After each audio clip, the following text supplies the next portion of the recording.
Welcome to the podcast, Professor Holmes. How are you doing today? I'm doing really well, thank you. All the better for seeing you, actually. It's great, an opportunity to talk with you and to hopefully offer some of my thoughts. You have played different roles over the years when it comes to contributing to education and child services. Were you always academic? I think I was absolutely always fascinated by learning. And I don't mean just learning for an academic sense, but learning life skills and things that are out there, which are very valuable things that people learn throughout their life outside of educational settings.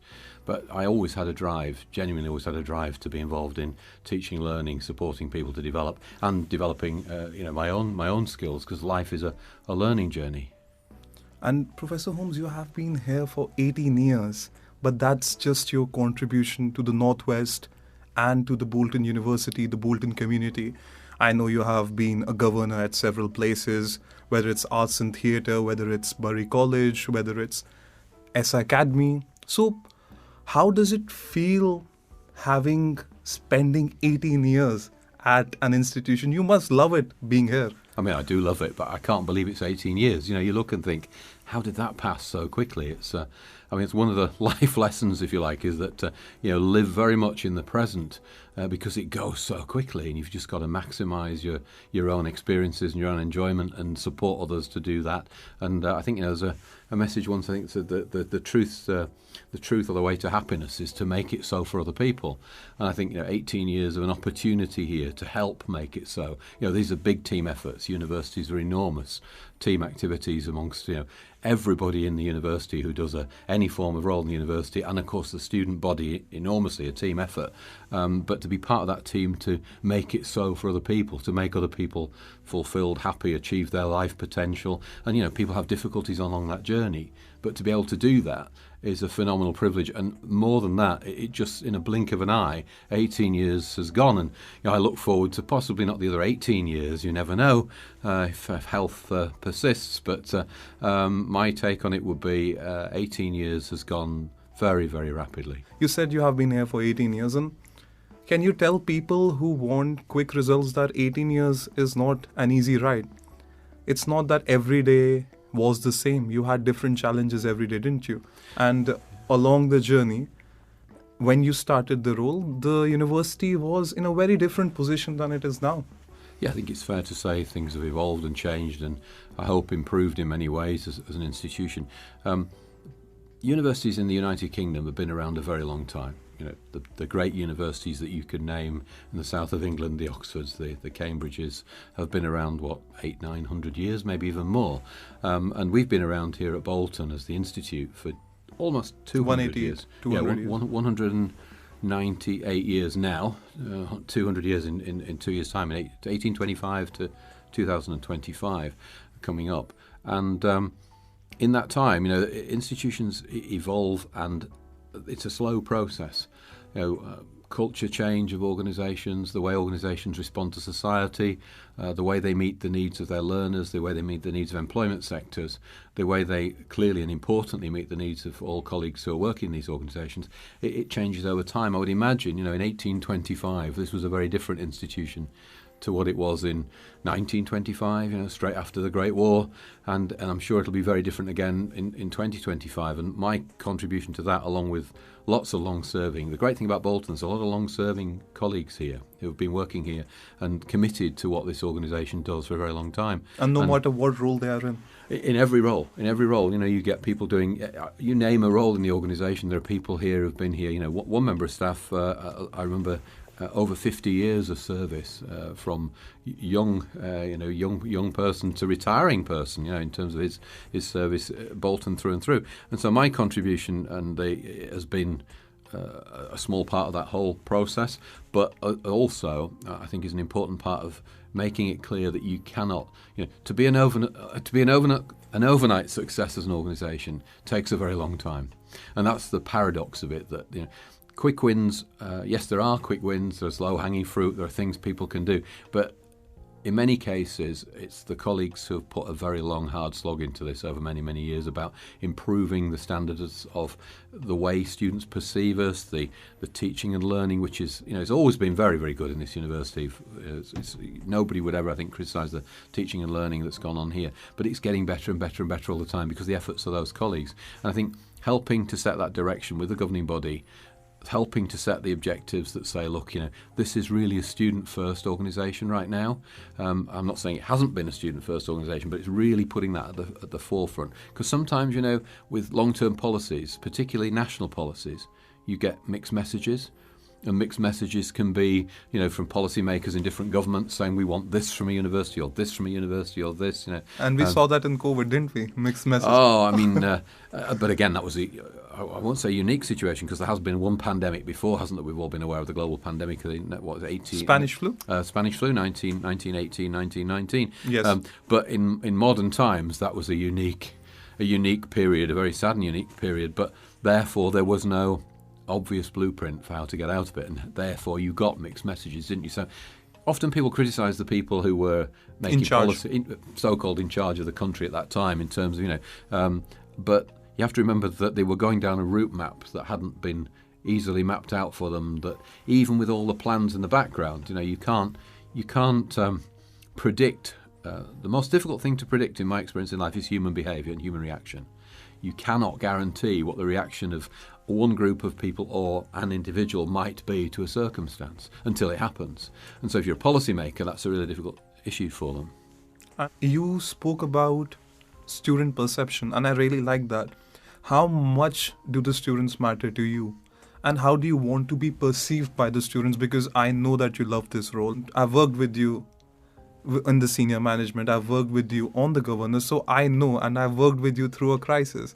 But I had a different perception because of several external people who won't know you but have a perception about you. So how would you tell people who are listening to the university community, to the potential students who want to come here or want to pursue higher education, how much does a vice-chancellor care about his students? I think what you've got to recognise is that we're only here because of the students. There is no point in having an organisation that's self-serving. The organisation has to be for the purposes of delivering best quality experience for those individuals who are effectively, and some people don't like this term, and in parts I don't like the term customer, but the people who effectively are paying the bills, the people who are coming along and making sure that the organisation thrives and survives are the students. But more importantly, that on a sort of a meta level or an intellectual level or a personal level, you don't join education. All my colleagues here, you talk to all my colleagues on the teaching staff at this university, on the teaching, learning support staff, on the research staff. They're all here because they believe in what they do, and they believe in what they do because they believe in their students. They're here to serve their students. I've never as yet met someone in our type of organisation. I've worked in a few similar types of organisation. Everyone's unique, but I haven't met anyone yet who's come in and gone, do you know what? I'm doing a job here that's not for the benefit of the students. They all, and that's absolutely central to a Vice-Chancellor's role, have to be focused on what's best for achieving the outcome for the student. What is it the student needs? Because everybody who comes to this university wants something different. They all want education in one form or another, but they want it for a different purpose. And they might want it for a career, they might want it for their own personal development, they might want it as an exploration of a new area of their life, self-development, self-actualization. Some people might want it for an income profile at the end of it. Some people want it because they want to give more back to society. Everybody has you could go on forever, but some people... people have to realise that because education is a universal, really positive good, it's used for so many different really good purposes.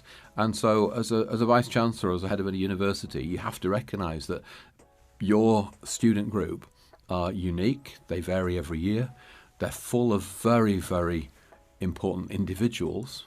And sometimes it's an odd word in the modern society, the word individual, actually, because you're talking about a wider social norm as well. But every person has got their own contribution to make to this university. You think about your own contributions, which have been enormous to the university, that every person that comes through the door, staff, student, external visitor, has a contribution to make. And as an educator, and that's primarily what every Vice-Chancellor I know sees themselves as an academic educator, and I see myself very much as an educator. And you tell that you miss doing lectures and you miss doing economics and... The greatest pleasure in academic life, and it is the greatest pleasure, is seeing someone, the penny drops, if you like, if that's an old-fashioned term, in terms of the idea has sort of, the light's gone on in their head and they've spotted what this particular topic or area means. And their face lights up, they're delighted that they've seen the concept, the idea, it's taken them on to the next stage. And as an educator, there is nothing better than seeing learning in action. It happen and students achieve and they feel fulfilled by it and they feel changed by it in a positive way that they want to change themselves by. It's not about us changing the student, it's about the student changing themselves by an experience and engagement with what they're engaging with, and their unique engagement with it makes all the difference. Professor Holmes, how important is the business aspect to the university? Because during my time at Governors, I remember how important it is to stay afloat and how important it is to earn some sort of profit or be in a positive financial year to keep the university healthy, keep the students happy, provide them facilities. So do you feel when people look at the Vice-Chancellor, do they undermine the business aspect of your role? I mean, first of all, you have to remember this is an education institution and it's a not-for-profit education institution, and that's what public universities are in the United Kingdom. And so profit is not a concept that we're interested in. Right. What we're interested in is the ability to create sufficient resource that invests for future so that student experience gets better and better and better. And so you have to manage the resource, the total resources, in a way that targets what's needed now and has another eye on what's needed next, as it were, in terms of the future.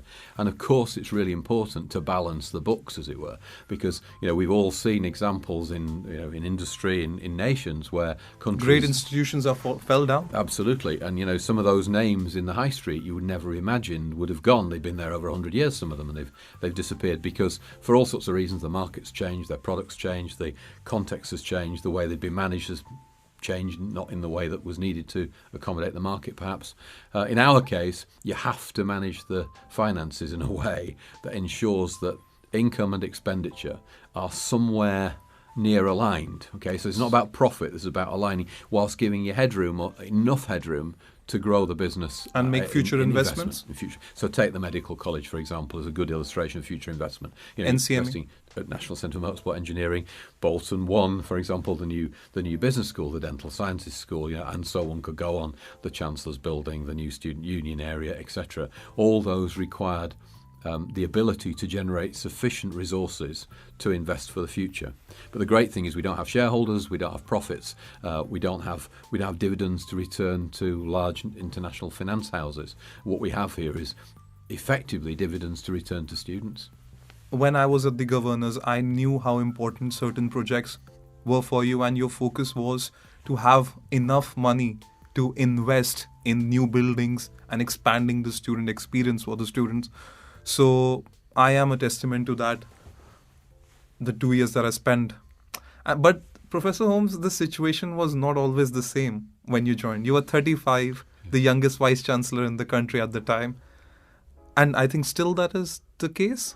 I certainly was the youngest. I'm certainly not the youngest now. There are others who have come in after me, but no one, I think, any younger at the point where they took up their post. So that was quite a remarkable sort of personal achievement? Yeah, I suppose. Stroke of luck, be the right place at the right time, have the right job come up, be able to match the specification and demonstrate you can do something, hopefully, to contribute. I think that's the thing about anybody taking a job. But yeah, you're right, it was very different.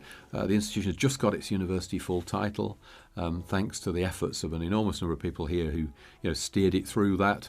And it was now the time to do what we coined the phrase, and it became a phrase across, you've been at Governors various other times, willful institution building, which was about willfully setting about creating and sustaining a world-class institution for the benefit of our learners.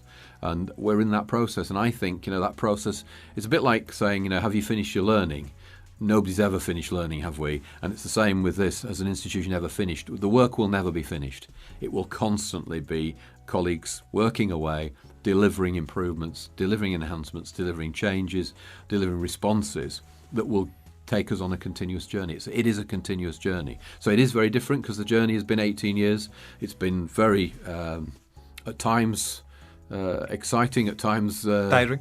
At times, yeah, I suppose. I mean, everybody working here gets tired, particularly at certain times of the year. The run up to Christmas, you see students in that down cycle of time between November, early December, when the weather's getting miserable out in the north of England, and people are saying, oh, you know, it's taking its toll, and you see it as it runs up to exam period, don't you? In the towards the end of the April-May time, around now, really. And yeah, people all get tired, and I don't think Vice-Chancellor are exempt from that in terms of the process. Perhaps we're a little able to be removed from the immediate cycle of it, but it's a busy, tiring job. But the thing is, with the Vice-Chancellor's position or head of any institution, there is no working hours. All hours are working hours. Yeah, absolutely. Yeah. Where is work-life balance for the head of any institution? I think it's a very interesting question because it's very important. This is a very important national topic now in terms of work-life balance and people looking after their health, people ensuring that they sustain themselves on that journey. And, you know, I wouldn't for 1 minute recommend anybody do anything other than that. You know, if you haven't got your health, you're really going to struggle in terms of carrying out a big job like this. So health and well-being and it's massively important for individuals. But also, you're absolutely right. You know, the mobile phone is in that sense never off. There is no such thing for a head of institution like this really as a proper holiday, in the sense that, you know, things can happen, and I think you have a duty when you're responsible for a large operation where there's a lot of people involved. You have a duty to be accountable to those people at all times and available, therefore, within human reasonable bounds, available to ensure that you can support them in their needs. And the Cube was a classic illustration of that one. You and I worked, I think it'd be fair to say, certainly you worked tirelessly to deliver the things that were needed for the students, and we worked together, and, you know, it didn't matter that it was Saturday night or Sunday morning or halfway through Sunday morning into Monday morning, did it? It's those things we have to do, and that's important. And so you're right, there is no downtime in sense, in that it's always in the back of your mind about what the institution needs or is doing, or what you can do to help people with their particular project or their area of work. It's always there, not in a negative way, but it's in many ways a positive way, isn't it? It's why people do the job, I suppose.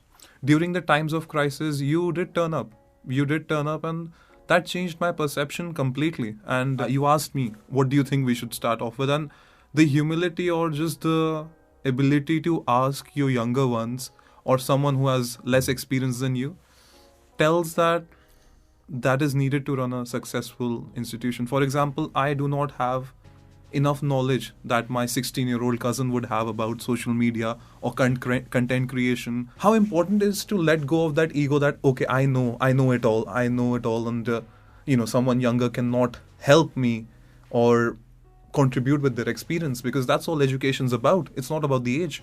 Absolutely. I mean, I think if there's one tip to holding on to a job long term, it's listen to other people. The chances are very few people have got very few people have the absolute ability. Now, it's absolute ability to be right every time. Okay, so very few people have got the right answer every time. I certainly do not have the right answer every time.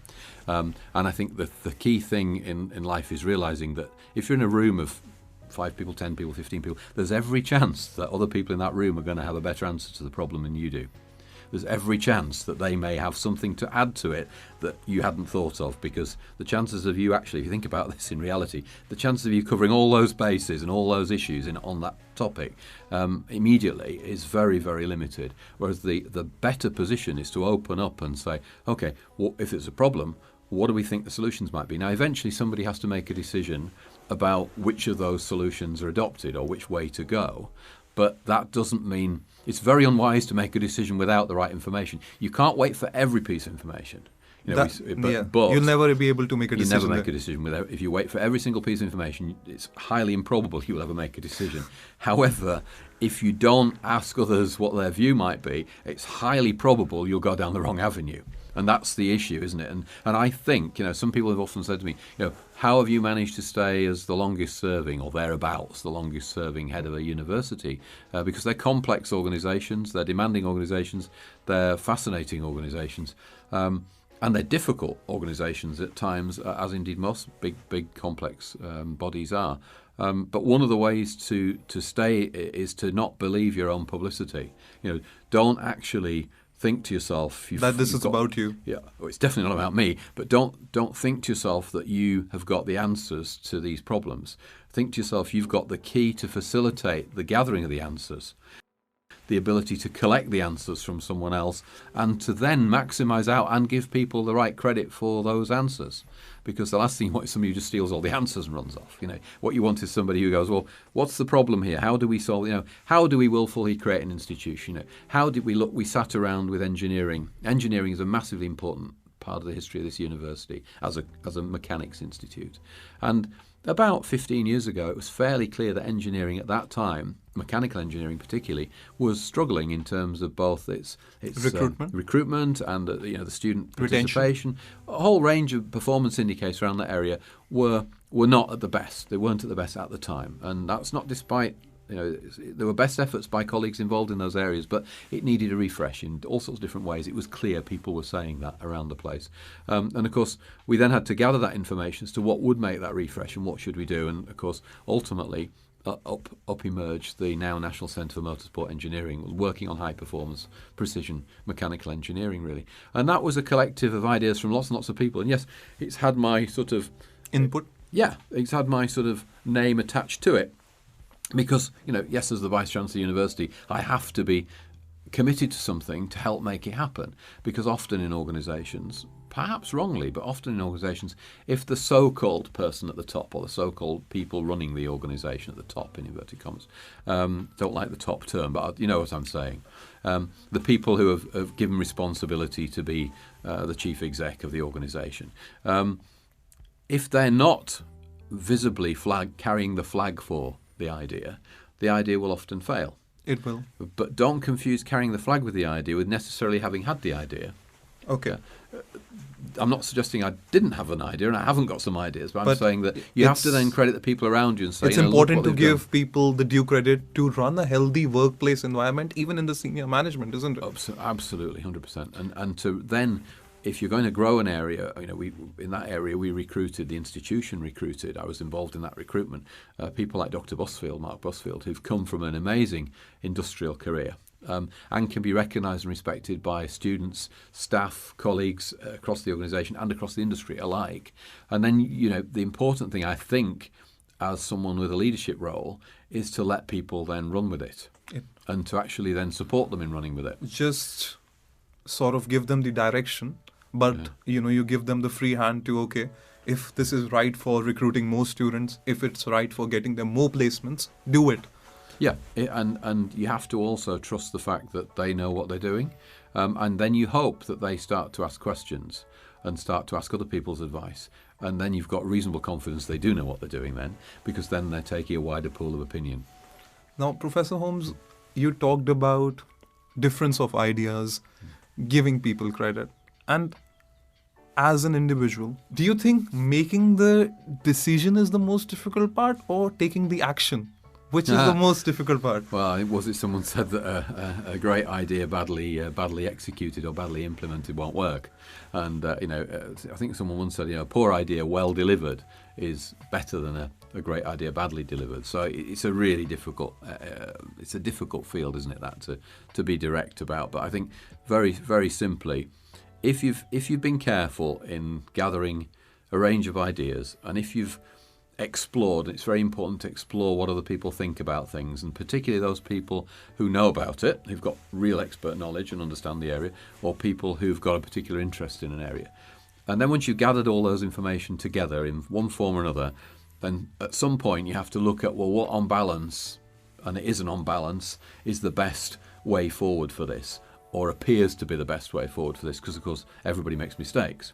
So what appears to be the best way forward, and then I think you have to then move forward in that direction, constantly checking it out though. And I think it was once Margaret Thatcher once said, didn't she, you keep your eye on the horizon, but you prepared to tack to get there. And you may have to adjust in terms of getting there. So we know the institution knows. You could ask anybody in this institution, walk around this organisation and ask anybody, staff or students, what's it about? It's about getting the best possible experience for those people who come here. Absolutely. Or what's more difficult, making the decision or taking an action? Okay, well, they're both, as I said, equally problematic in their own way. I think one without the other, no decision followed by no action, not very productive. You can permit then, can't you, in terms of great decision and no action, still no good. Bad decision and action could be disaster, So they have to go hand in glove, don't they, or hand in hand, these two. Everyone makes mistakes. But what I find is people find it difficult to accept that they have made a mistake. Yeah. So how important is it to let go of that side of ego? Yeah. And Professor Holmes, would you say that ego is always negative? Does it? I feel that ego helps sometimes as well. Having a self-perception, okay, that's where I want my institution to be. That's where I want to grow as an individual. Do you think ego is good and bad? And does it help build an individual? Or you have to let go of it completely? I don't understand psychologically enough about the concept of ego. I'm not a psychologist in that sense. I think what I would say is that I've said to colleagues in large public meetings, the institution has agreed through its planning processes or whatever arrangements, whether it be the Senate or the Executive Board or the Academic Board or the course committees or whatever process, that this is going to happen next. Let's say this new course, this new area of development, this new facility. And I've often said, and we're going to chase some funds for this because we need more funding. And I've often said, but if this fails in terms of we don't get the funding, don't blame me immediately. Don't say, oh, look at that failure, because if you don't try, you never fail. But of course, if you try, you will fail. And I think in ego terms, back to the point you're making, I think my advice to people around this would be that be prepared to occasionally look silly and make a mistake, and don't be too bruised by it, because often 5 out of 6 ideas will work, but one won't. And if you take it too much to heart that one hasn't worked, and your ego or your self-esteem or your view of yourself is damaged, then you're going to suffer an awful lot, because I haven't met anybody yet who hasn't made a mistake or got something wrong, and they therefore need to take it on board that say, well, that's just part of life. And as long as it doesn't harm anybody, as long as it doesn't injure somebody, a mistake in a collision that's because you're using your mobile phone when you're driving something, which is totally unacceptable, is of course something you can't overlook. But if it's something that you're trying to do for the benefit of others and it goes wrong, be prepared to accept failure. We have spoken about perception. We have spoken about you being here for 18 years. And, being in a public eye role, that certainly people can stoop to low heights to put someone down. So how did you deal with negative criticism? And how important is constructive criticism? Well, I think you have to remember that everybody, whoever you think they are, at the end of the day is human. And so any individual faced with a severe criticism of themselves has an introspection, a look at themselves. Is that true? Is that right? Is that what really happened? Is that what people really think? How did they get that impression? All those things go through anybody's thought processes, feeling processes, emotional processes. Everybody's human, aren't they? And the Vice-Chancellors are no different. A Vice-Chancellor like me is no different. Is that right, what they're saying? How did that happen? How did I give that impression? Should I have given that impression? Is that how everybody sees me? Those are all questions that you would ask yourself. Anybody sensible would ask themselves those questions. And so, I ask myself those questions. Sometimes, of course, you have to recognise that it is the function and duty, in many cases, of media, as well as to be informative and as well as to shed light on things that ought to have light shed on them. It's also, in many ways, their duty to sell copy and to be a little bit sensational. And so sensational stories sell sensationally, and therefore you've got to say, well, okay, have a little smile at that. That's a nice spin. You see it on national news every few occasions at least. You'll see what appears to be a pretty sensational spin on something, and it gets the headline, doesn't it? And that's clever media, actually. Selling the news. It's clever media, actually, as long as it's underpinned by some form of real information, knowledge, some content, and some proper content that can back it up. Then I think you can always expect the rise sort of what's the TV show, the one based on Private Eye. have I got news for you? That type of you can expect. It's fair comment, isn't it, in many cases where people have a quip and a laugh, because actually in life it's important that people can laugh at themselves. If you can't laugh at yourself, then you're going to have a bit of a problem in this type of job. Because actually you have to be prepared at times to say, gosh, that was funny. I've seen some cartoons drawn about me on occasions.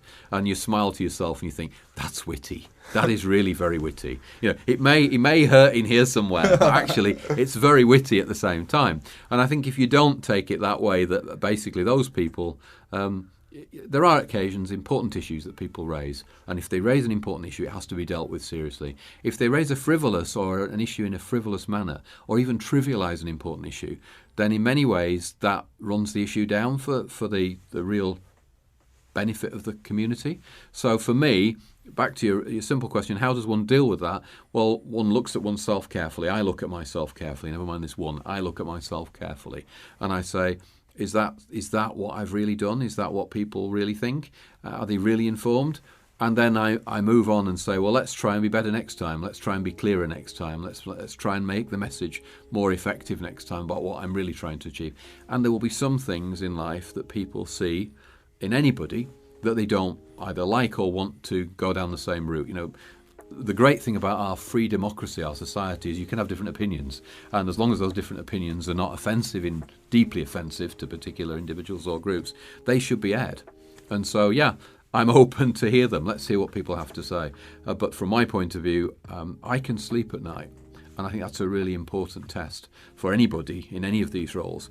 Can you, based on what you've done, sleep peacefully at night, based on the fact you've done your very best within your capabilities, because we all have limited capabilities, within your capabilities to do the very best for whatever it is you're trying to do at that particular time. And if you can, in many ways, it doesn't matter what anybody says about it. It matters what you feel about it. And when you look yourself in the mirror or you go to bed at night and you sleep, what do you believe that you actually feel you've done, and have you done it? Have you done it to benefit others? Have you done it for your own benefit? If you've done it for your own benefit, I think you're probably in trouble, in the sense that I think that self-serving is not a good position. Serving others, you know, Her Majesty the Queen, you know, your servant Elizabeth, what more do you want? It's not self-serving, it's serving a community. More than 70 years. Oh, phenomenal. I think the media has been callous, has been careless, and have not lived up to the role that broadcast media should do. Because in India, they say that media is the fourth pillar of the democracy. There's always three sides to the story. The story people know, the lies, and the truth. And sometimes people do not have the ability to look at the truth, because the truth remains within you. And if you can sleep at night with peace, okay, and you have your conscience, you're like, okay, that's fine, it's okay. People, when you can look in, you know, your partner in your eye, you can look yourself in the mirror and be like, okay, I did my job, I served the people, and it's part of the role. Criticism comes with it. We have seen with recent issues that there are different people's truths, and they're equally valid in many ways. You know, there's a lot of media sensationalism at the minute about, you know, some prominent figures who see things very differently. I think you've got to be careful just to have, you know, that description you had of the three, the right, the wrong, and or the one view, the other view, and the truth. Truths vary with context in some cases. You know, there are absolute truths like, you know, I'm going to drop the glasses and they're going to hit the floor. That's a reasonable truth, unless we're in a zero gravity context that it's going to hit the floor. You know, but other people, most subjective opinion, it's very difficult to get where an absolute truth lies. What you've got is a series of different perspectives and opinions, often which are equally valid in different ways on that particular issue. And you have to therefore be really careful about saying, well, you know, I'm right on this or whatever, because actually there's no right or wrong. Exactly. There's no right or wrong. There's many shades of grey in terms of different areas of opinion. And management, in many ways, is about navigating those very complex fields of grey. Someone once said to me the importance of authentic truth to yourself, that you're true to yourself, you're true to your beliefs, whatever those beliefs are for that individual, and that you actually authentically believe what you are doing. You know, back to the point about, you know, I believe in education. I wouldn't be in education. I didn't believe in education. It would be pointless. I don't believe that any of our colleagues are in education, other than they believe they're here because they believe in education. Same thing. We talked about the late Queen, who has contributed to the United Kingdom and to the Commonwealth for over 70 years. I know you have had your interactions with her. I know you have met her. And you also play a very important role when it comes to the royal family. And in the Northwest, could you talk about that role? Play a very small role in this in terms of I'm fortunate enough to have been asked to be part of the Manchester Lieutenancy, which is an organisation which helps represent the charitable and other interests of the Crown in this area, to try and promote good, really, on behalf of the Crown in this area, and to do charitable things and support charitable activities. And I was fortunate enough to be asked, I think it was 2014, 2015, that sort of time, to join the Lieutenancy and become a deputy to the Lord Lieutenant here in the county. Lord Lieutenants, for those people who don't know what they are, Lord Lieutenants historically were established by the British monarchy hundreds of years ago as the people who acted on behalf of the monarch in an area. And so you've got to remember, in those days, there weren't any railways, there weren't any telephone systems, there weren't any TV systems, there weren't any mobile phone systems, there weren't any texting systems, there was no national news to watch, in terms of you couldn't switch on. So how on earth did a monarch exercise some form of influence across the entire country without representatives in each area? And so they came up with the Lord Lieutenant, who in those days usually had a large castle and sort of the ability to create an army and fight on behalf of the country and the Crown, etc. Nowadays, the Lieutenancy is a modern version of that. You'll see Lords Lieutenant and their deputies like me, they're wearing a military uniform in many cases, or a badge of office showing their connection with the Crown. But we don't have castles anymore, and we don't have horses anymore, and we don't have armies anymore, although some of us occasionally will wear a sword ceremonially as part of the splendid nature of an event. So, for example, if you're giving out, I often have the privilege, it's a massive privilege, an honour of being able to hand out British citizenships to new citizens in the town hall here and in Manchester, etc. And you know what it means to people who leave countries in difficult situations and come over. It's phenomenal, and the sense of positivity. I mean, I did one last week again. I do them several a month, and I came back and said to Louise at home, it's such a positive, uplifting activity. We as volunteers, as part of the Lieutenancy, volunteer our time freely to go and do these activities on behalf of, effectively, the head of state, the King Charles in this case. But we get so much individually back from the positivity in the room, because every individual in that room receiving their citizenship certificate on that day to become a fully fledged British citizen has had a journey, an enormously, in some cases, tortuous and difficult journey, a complex and long journey, but a fulfilling journey, that they're here, they're part of British society, and they're welcome across the entire, particularly the borough, across the Greater Manchester and across the UK. And that is such a great privilege to be able to be involved in that. And you get a great, really positive, warm feel about that. It's a bit like watching graduation in a way. You get that same warm feel about it, where people have achieved their goal, they've moved on to the next stage. But of course, I had the privilege, as you said, of meeting on a number of occasions Her late Majesty Queen Elizabeth II, who was a phenomenal person. I mean, in every way. You could be on a podcast for 5 hours explaining what she's done in this country and still not exhaust it. Her Majesty, when I met her, I was working on the opening of the university campus in Lincoln. Okay. 1996. It was the occasion of the official visit of Her Majesty and His Royal Highness the Duke of Edinburgh. They spent 3 hours with us in the campus. They showed enormous interest in what was going on.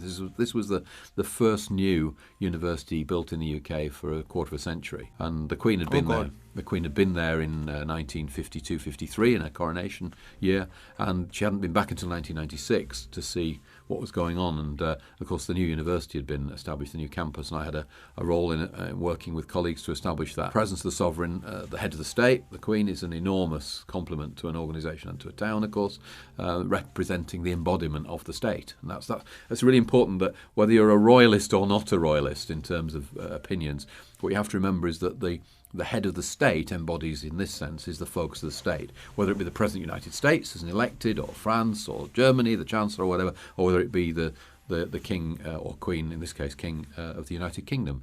They embody the state for that moment. But Professor Holmes, when we talk about the newer generation, there are criticisms that have been made about the monarchy. The monarchy itself, if we talk about Prince Harry and his better half, they have had criticisms of the institution themselves. What would you say, how important is this monarchy to the United Kingdom in terms of economy, in terms of social and the cultural value it brings to people? Well, I think you'd have to start from a point of view of, I used to be a principal lecturer in a business school. And in business schools, they used to say, businesses are successful when they have a unique selling point or a distinctive competence or a unique thing that is about them that draws people to them. The United Kingdom has a distinct and very unique, very, very established royal household, a British monarchy, which you've only got to go down. I was in London a couple of days ago. You've only got to drive past. I drove past Buckingham Palace in a taxi. And as you drive past Buckingham Palace, the number of visitors milling around Pictures. is phenomenal. And I actually thought, what's happening? What's going on? And then I realised nothing was going on. People were just massively interested in this unique selling point of the United Kingdom, known as a hereditary monarchy, the establishment we have as the head of the state. And they're all getting excited because the coronation's about to take 6th place, May.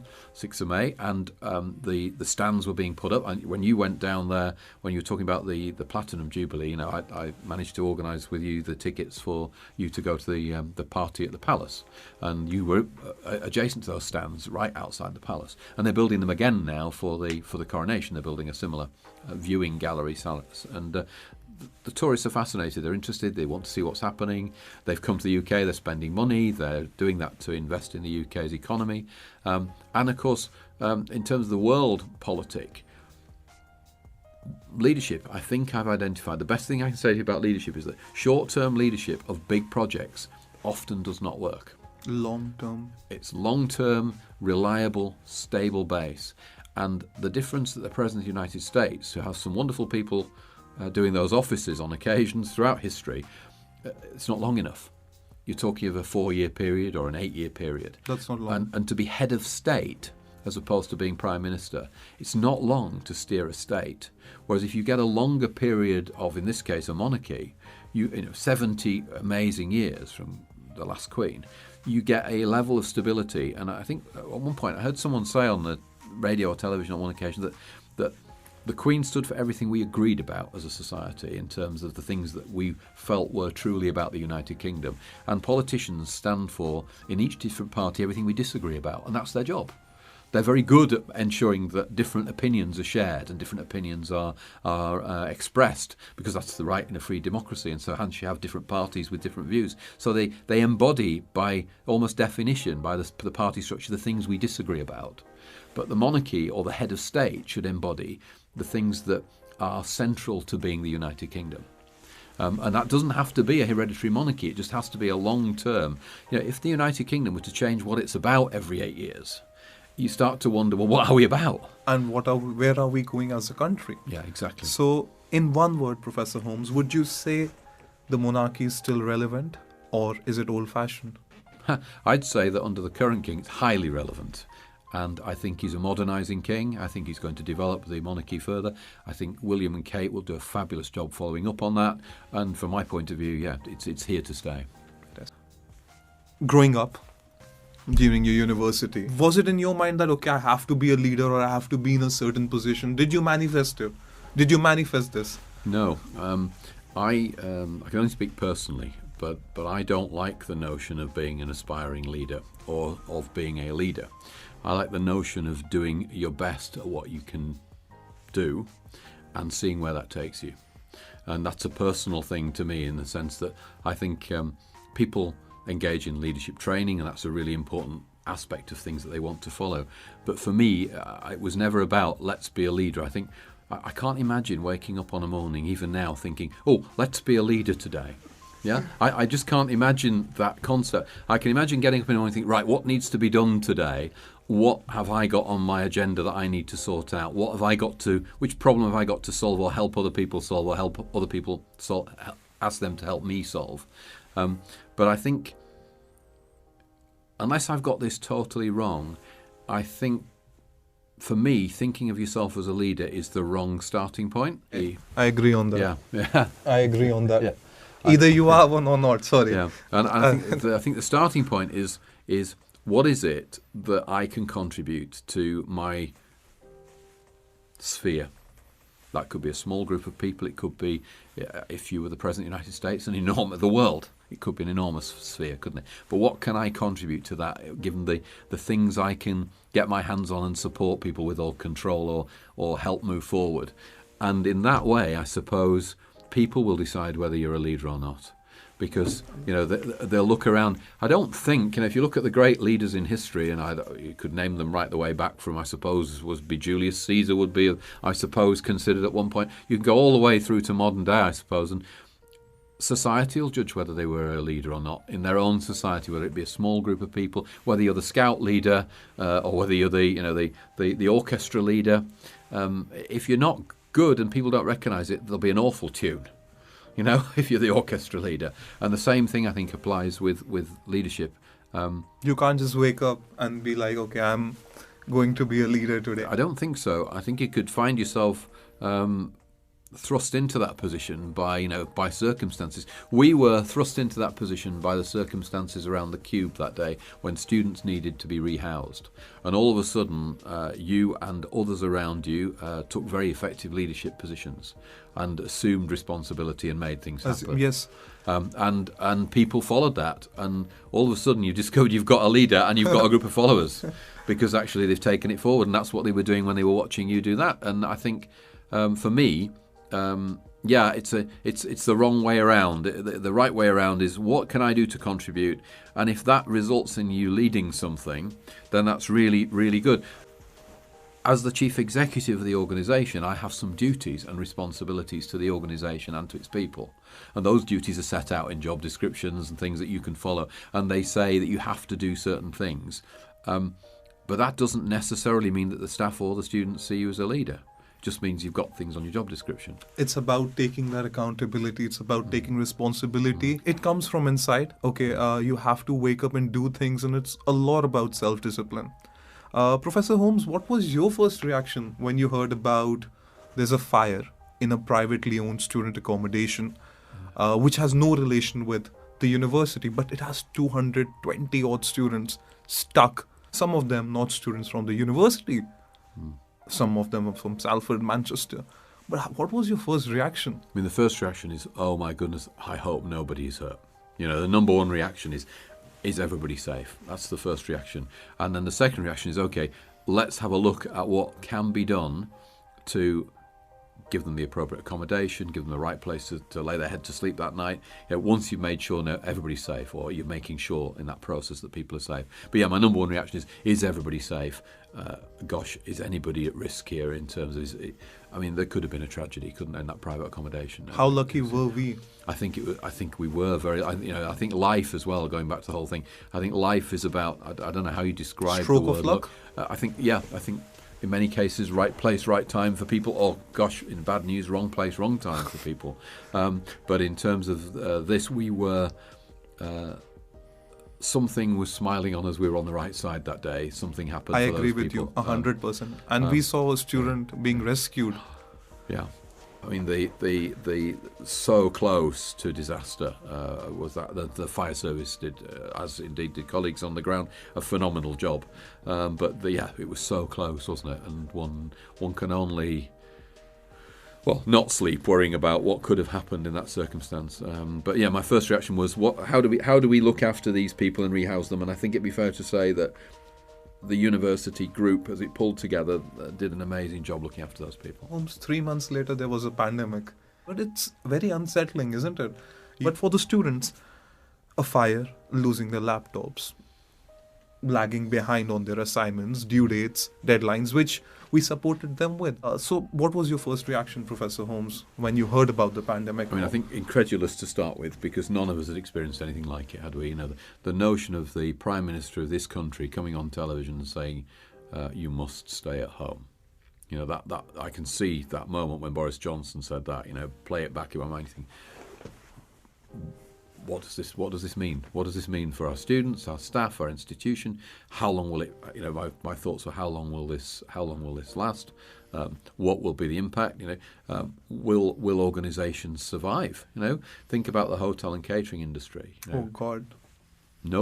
nobody allowed to eat out until Rishi did the Help Out to Eat Out campaign later on after the pandemic. But at the time, will the economy ever be the same again? I'm an economist by original training. It's a long time since I did any proper economics. But as an economist, how long can the British economy sustain this? How long the world economy can sustain this? So those are my thoughts. My first thoughts were, this is really believable. This is 2019, 2020. This is the modern world, the modern globalized world where people travel, hourly across continents. You can't stop something spreading. It's almost impossible. And yet here we are being asked to stay at home, and no indication as to how long it might last, and no indication of what the plan was to get out of it, because actually, at that time, understandably, nobody actually knew. And there were these awful pictures coming from Italy at the time, the dreadful pictures from China, but the lineup of casualties of coffins inItaly was horrifying. Scary. Horrifying. It was scary. And of course, my next duty and responsibility is then, so what does this institution have to do? How do we have to respond to this? And great institutions fell during the pandemic. Absolutely, they did indeed. The advantage I had been working on ensuring that our finances, with my colleagues in finance, were exceedingly strong just before the pandemic. It's unfair to say it was predictable, because it wasn't predictable as such, but it was, looking at it, if you looked back sort of to October, November time, you could see something wasn't right in terms of World Health Organization's views on what might go on. WHO. And so we were beginning to prepare for how long can we sustain in a difficult circumstances. Think about medieval England, whenever he used to go back into their castle and close the gates. How long could they live on the food inside? If they were under siege. And of course they would try, wouldn't they, to bring in as much food and as much sustenance as they could. And so my job was to ensure we had as much financial food and sustenance as we could to support students. It might be, I thought at the time, it might be that they can't enrol for a second year. It might be they won't be paying any fees associated with that. How do we pay the staff? It might be that we can't get the courses delivered in the way we want them to the students in a timely manner. How do we deal with that? There are all sorts of massive organisational questions that follow from a lockdown like that if you're in my job, you have to face. And then the issue of, when we thought we might be able to come out of lockdown, how do we reintroduce normal life, in inverted commas? And we were the first university in the country because we were proactive. We were proactive with the media approach. We were proactive of what we were delivering, and we delivered a safe sort of educational environment for the students where they could come to the university, do the courses. There are some courses that are practical that cannot be done all online. So to be able to do that, and at the time, the President of the Union, students messaging me directly on social media, you getting hundreds of emails every day from various stakeholders, students, councils, organizations. It was a unique period, Professor Holmes, and I'm glad it's somewhat past. Me too. Me too. I think I remember producing the famous owl video, if you recall. Yes. Educated or Learned the Owl. I think there were two videos ultimately, trying to map out the student journey. And I can remember sitting in at home with a piece of paper, mapping out what a student might need to do in terms of getting from where they were in a safe manner. This is the post-lockdown but not fully operational period, this early adopter moment when the university were going to open early, because I believed, and many of my students were telling me through the SU and through course boards and through feedback from student reps, that they wanted to be together, that they want to learn together on campus, and they needed to for some subjects, very much so. And so this student journey, I remember thinking, okay, so how are you going to get from wherever you live into the university? Because public transport was not recommended, because they were saying that you couldn't be 2 meters apart, you could pass it on in the particles in the air. Only emergency workers are recommended to use it. Exactly. So many things. And so I came along with this idea of buying bicycles. 1,000 bicycles. Yeah, 1,000 bicycles as a starting point, with a view that if we needed to buy more, we would buy more. And I remember attending a meeting of other vice-chancellors by Teams and Zoom, by the media, and them saying to me, what's this about bicycles? I said, well, how on earth are you going to get somebody? Because a lot of our students are local, which is great, which means that they are within a bike ride. If students are in Southampton and coming to Bolton, they're not within a bike ride. Obviously, it's 300 miles. But if you're living down the Dean Road or somewhere and you've got an opportunity to get into university, and it's just a little bit too far maybe to walk, but far enough to cycle. And I thought this is the solution because you can go fresh air. You're in the fresh air. So the bicycles came. And I remember ringing Halfords and saying, I'd like to buy some bicycles, and them saying, well, yes, because this was before people were there was a shortage ultimately of bicycles, oddly enough. And them saying, well, how many? I said, well, I'll start with 1,000 if you have them. And they thought I was a crank caller. They thought, this is a crank caller. Why on earth is this person wanting? But to me, in this video, as you see, it makes obvious sense. It's a way into. It takes you past the bus stops. It takes past the train stations. It takes you past the vehicles, because many of our students don't have their own car, don't have their own transport, and wouldn't be encouraged to share a car because, again, you're in close proximity in a pandemic, and it wouldn't be appropriate to share a car. So the bikes came in, and then the next thing came in, the airport scanners, which would scan you for temperature, because temperature was an important symbol, wasn't it, if you reflect on this. And so it went through to supermarket trolleys in the library to ensure you were 2 metres apart, because that was the important rule, wasn't it, etc. And that particular concept, backwards and forwards. Unique learning experience, Professor Holmes. A unique learning Very experience. unique. Very unique, yeah. What was interesting is I noticed that, and I'm sure Emirates had an enormous team working on this as well, but Emirates did a very similar approach to their return to flying, including the airport scanners and the temperature scanners and the screens, etc., that we were operating on. So the learning experience had meant that concurrently we had learnt and developed this at the same time as some of the greatest companies in the world, like Emirates, were developing their ideas. As a young person who is thinking about inflation, who's thinking about recession, and who's unsure about higher education or getting into the university, say University of Bolton, they are unsure of making that decision. They have their A-levels in a few months. What would your selling point be? What would you say that you should come to the University of Bolton? Okay, the first thing I would say is that formal education and qualifications are really useful for life, wherever you go and whatever you do, as long as it interests you, as long as it's something you have a passion for that you want to know more about or develop or contribute more to, it's worthwhile. And as an economist, I would say higher education, degree-level education, particularly UK-based higher education, is one of the greatest investments you can ever make in your life. The return on that investment will be, it'll be individual, it'll be personal, it'll be self-fulfilling, and it'll probably be financial in terms of the return on that investment. Education is not a cost. Education is an investment. That's what it's about. Why come to Bolton? Well, I think it's fairly obvious why come to Bolton. If you come to this institution, you'll be welcomed with open arms, particularly if you're from a rich and diverse background across the world, because we have such a rich and diverse community. And I think that's really important, because you can easily feel comfortable because everybody is from all sorts of different backgrounds, from all sorts of different places, and it's therefore easy to fit in, isn't it? Because actually one of the important things is feeling comfortable when you're learning. And so why come to Bolton? Because it's a welcoming, inclusive organisation. Why come to Bolton? Because actually we are just about as good as it gets at teaching and learning anywhere in the United Kingdom. You could match us against any organisation for our teaching and learning. Our colleagues here who do that job are amazing. They're interested in the individual, they're interested in helping them learn, they're helping them expand their knowledge. Grow as human beings. Grow as human beings. And so why would you come here? Well, it's an inclusive community, it's a welcoming community. The teaching and learning is fabulous. You will find friends for life, as many people do at universities. You'll find opportunities that you never thought were imaginable.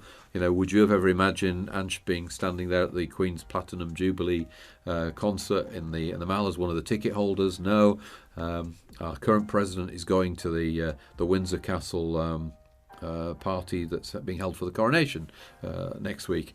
These are opportunities that he and you have got by being here and by seizing those opportunities and taking them and being involved. And there are legions of other opportunities. I met with a university and college football team, a Bolton University and Bolton College football team, over in the Middle East only a few months ago, where the young people were out there playing for the institution against an international team, an Emirates team, a life experience that they couldn't have had if they hadn't been here. So why come here? Well, many and varied things to do. You'll get a great education. You'll get brilliant value for money, I believe, relative to your life's investment, and it will change your life. And if you commit to it, it will change it for the better. As someone who has been in similar situations, I would like to ask you this. As someone who has been a mentor to me, who has had time for me, I would like to ask you, how important was it to put yourself in uncomfortable situations? How important was it for you to leave those people behind who would hinder your growth? I think getting out of your comfort zone is a really good learning experience. I think it's something that certainly happened to me on many, many occasions. When I first started lecturing in a college, this is many years ago, it's a lot longer than 18 years ago, I used to be physically sick before I went into a class to teach. I was well out of my comfort zone. Was it like nerves?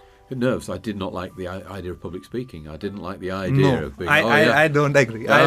You see, this is what's amazing. I can't believe that. Yeah, well, I look back now, and certainly my family, my children look back and say, really? Because normally you give me a microphone now and they can't stop me, in terms of speaking. But in those days, I was terrified of public speaking. You used to feel sick. I used to feel physically sick. I was physically sick. I would physically run to the bathroom, in terms of before a class. And that's a fact, and that went on week after week after week. But I wanted to work in this profession because I could see the benefit of education for myself and for other individuals. But that didn't stop the nerves. So I was well outside my comfort zone. And many jobs, as you move through your career in this sector or in any sector, you will find that you're asked to do new things that you've not done before for that job, and all of a sudden it's outside your comfort zone. But actually, you do learn a lot from that once you get into that process, and being prepared to risk it yourself, to take that risk and take that chance. So I would seriously recommend that. I think it's really important that nobody feels that they have to follow a crowd. I think it's really important that nobody feels that they have to be, if everybody around them says don't do that, don't do it, because actually if it's something that will fulfill you in life and it's a positive thing, obviously if someone says don't do something criminal, you shouldn't do it, but in terms of positive things, if you want to do something, then our job is to help you fly, is to help you achieve that and help you be successful. And I think you would want to reassess your group that you were with if they were trying to stop you doing things all the time. I think you'd want to reassess your role in that group, because why would you want people around you who were a negative force, who were saying don't do that, don't do that, don't do that, if it's something you want to do for yourself? Or you can't do it. Yeah, you can't. You see, they used to say to me at school, and I genuinely believe that there is no such word as can't, there's only won't. Everybody can do. As you said, they could become president of the student union, they could become whatever they wanted to become, with the right attitude, the right opportunity, which is where the luck comes in the opportunity, and the right support. And you talked about Condell there, and he had those things: attitude, opportunity, and support, and it was successful. You've had similar, and I've had similar. In terms of those, and I think people have to try and position themselves in a place where they can take advantage of that.